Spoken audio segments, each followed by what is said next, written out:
El ahogado más hermoso del mundo. Los primeros niños que vieron el promontorio oscuro y sigiloso que se acercaba por el mar, se hicieron la ilusión de que era un barco enemigo. Después vieron que no llevaba banderas ni arboladura, y pensaron que fuera una ballena. Pero cuando quedó varado en la playa, le quitaron los matorrales de sargazos, los filamentos de meduras y los restos de cardúmenes, náufragos que llevaban encima, y solo entonces descubrieron que era un ahogado. Habían jugado con él toda la tarde, enterrándolo y desenterrándolo en la arena. Cuando alguien los vio por casualidad y dio la voz de alarma en el pueblo, los hombres que lo cargaron hasta la casa más próxima notaron cómo pesaba más que todos los muertos conocidos, casi tanto como un caballo, y se dijeron que tal vez había estado demasiado tiempo a la deriva y el agua se le había metido dentro de los huesos. Cuando lo tendieron en el suelo, vieron que había sido mucho más grande que todos los hombres, pues apenas sí cabía en la casa. Pero pensaron que tal vez la facultad de seguir creciendo después de la muerte estaba en la naturaleza de ciertos ahogados. Tenía el olor del mar, y solo por la forma permitía que era el cadáver de un ser humano, porque su piel estaba revestida de un corazón de remora y de... No tuvieron que limpiarle la cara para saber que era un muerto ajeno. El pueblo tenía apenas unas 20 casas de tablas con patios de piedras sin flores, desperdigadas en el extremo de un cabo desértico. La tierra era tan escasa que las madres andaban siempre con el temor de que el viento se llevara a los niños, y a los pocos muertos que les iban causando los daños tenían que tirarlos a los acantilados. Pero el mar era manso y pródigo, y todos los hombres cabían en 7 botes. Así que cuando se encontraron el ahogado, les bastó con mirarse los unos con los otros para darse cuenta de que estaban completos. Aquella noche no salieron a trabajar en el mar, mientras los hombres averiguaban si no faltaba algún en todos pueblos. Le quitaron el lodo con tapones de esparto, la desenredaron del cabello los abrojos submarinos y le rasparon la remora con fierros de desempacar pescados. A medida que lo hacían, notaron que su vegetación era de océanos remotos y de aguas profundas, y que sus ropas estaban piltrafas como si hubieran navegado por laberintos corales. Notaron también que sobrellevaba la muerte con altivez, pues no tenía el semblante solitario de los otros ahogados del mar, ni tampoco la acetadura sórdida y menesterosa de los ahogados lluviales. Pero solamente cuando acabaron de limpiarlo tuvieron conciencia de la clase del hombre que era, y entonces se quedaron sin aliento. No solo era el más alto, el más fuerte, el más viril y el mejor armado que habían visto jamás, sino que todavía cuando lo estaban viendo no les cabía la imaginación.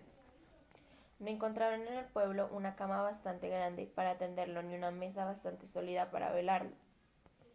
No le vinieron los pantalones de fiesta de los hombres más altos, ni las camisas dominicales de los más corpulentos, ni los zapatos del mejor plantado.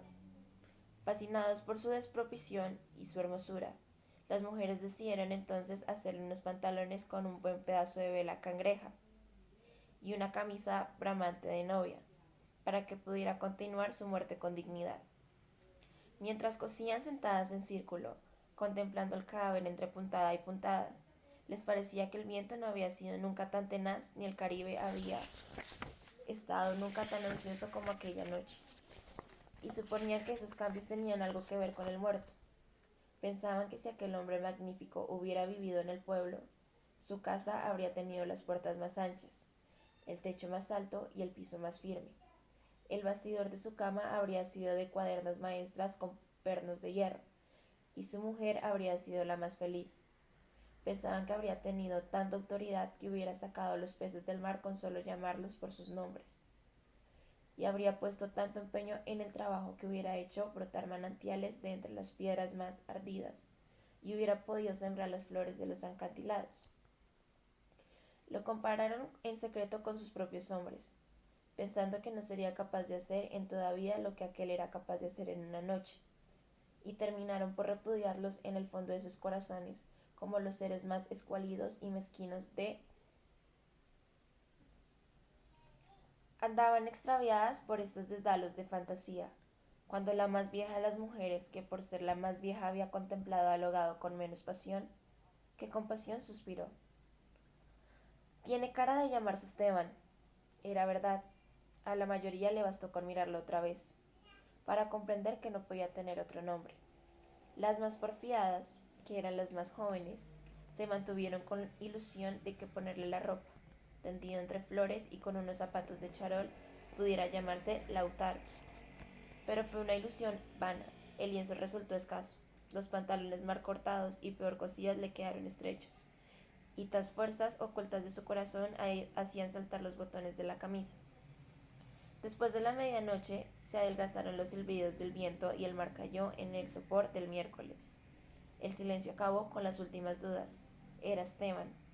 La mujer que la habían vestido, las que los habían peinado, las que les habían cortado las uñas y raspado la barba, no pudieron reprimir un estremecimiento de compasión cuando tuvieron que resignarse a dejarlo tirado por los suelos. Fue entonces cuando comprendieron cuánto debió haber sido infeliz con aquel cuerpo descomunal, si hasta después de muerto le estorbaba. Lo vieron condenado en vida a pasar de medio lado por las puertas, a escarbarse con los travesaños, a permanecer de pie en las visitas sin saber qué hacer con sus tiernas y rosadas manos de buey de mar. Mientras la dueña de la casa buscaba la silla más resistente y le suplicaba muerta del miedo: siéntese aquí, Esteban, hágame el favor. Y él recostado contra las paredes, sonriendo: no se preocupe, señora, así estoy bien, con los talones en carne viva y las espaldas escaderadas de tanto repetir lo mismo en todas las visitas. No se preocupe, señora, así estoy bien, solo para no pasar por la vergüenza de desbaratar la silla. Y caso sin haber sabido nunca que quienes le decían: no te vayas, Esteban, espérate siquiera hasta que hierva el café, eran los mismos que después susurraban: ya se fue el bobo grande. Qué bueno, ya se fue el tonto hermoso. Esto pensaban las mujeres frente al cadáver un poco antes del amanecer. Más tarde, cuando le taparon la cara con un pañuelo para que no le molestara la luz, lo vieron tan muerto para siempre, tan indefenso, tan parecido a sus hombres, que se les abrieron las primeras grietas de lágrimas. Fue una de las más jóvenes las que empezó a sollozar.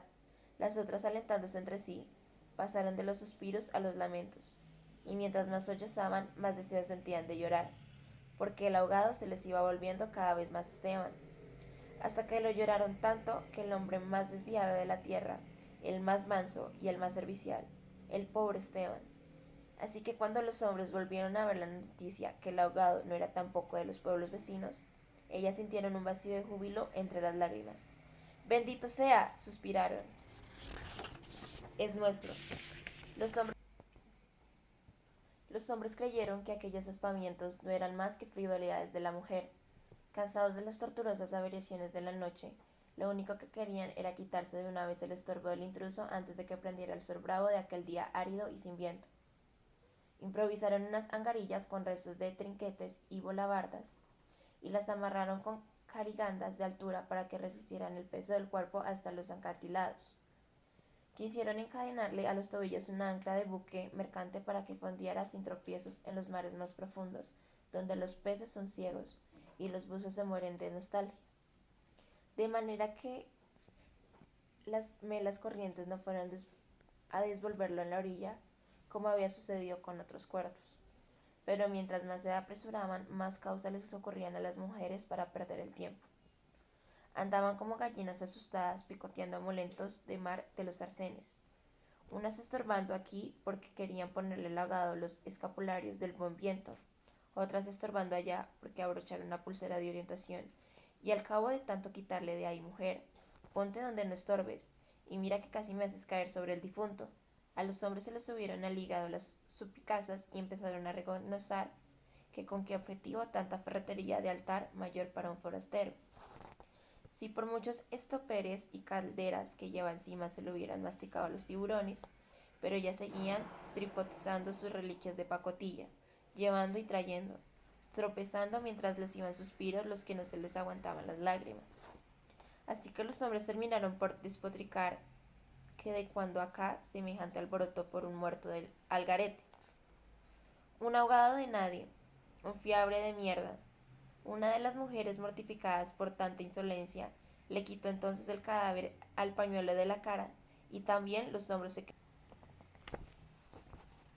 Una de las mujeres, mortificada por tanta insolencia, le quitó entonces al cadáver el pañuelo de la cara, y también los hombres se quedaron sin aliento. Era Esteban.